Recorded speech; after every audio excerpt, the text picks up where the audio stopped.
त आज हामी हेर्छौँ यस्तो फुटेजलाई यस्तो कसरी बनाउने है त। सुरुमा हामी त्यो सुरुको स्टार्टिङ फुटेजलाई 3D ट्र्याक गर्छौँ हाम्रो ओरिजिनल फुटेजलाई।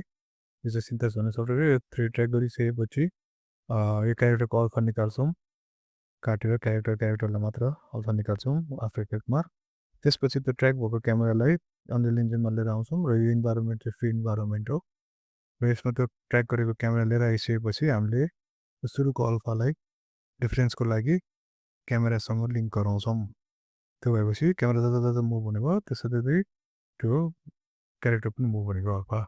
त्यसपछि त्यो रेन्डर गरिसकेपछि हामी यहाँ निटमा लिएर आएर हल्का क्यारेक्टरको अल्फालाई कलर करेक्ट गर्छौँ, ग्राउन्डको थोरै ओरिजिनल तान्छौँ र स्याडोको लागि त्यसरी के गरेर स्याडो निकाल्छौँ र त्यो भइसकेपछि लास्टमा कलर ग्रेडिङ गर्नलाई दार्जिलिङको रिजल्टमा लिएर आउँछौँ। यो बेसिक नोट ग्राफ ट्री हो मेरो र फाइनल फुटेज यस्तो हुन्छ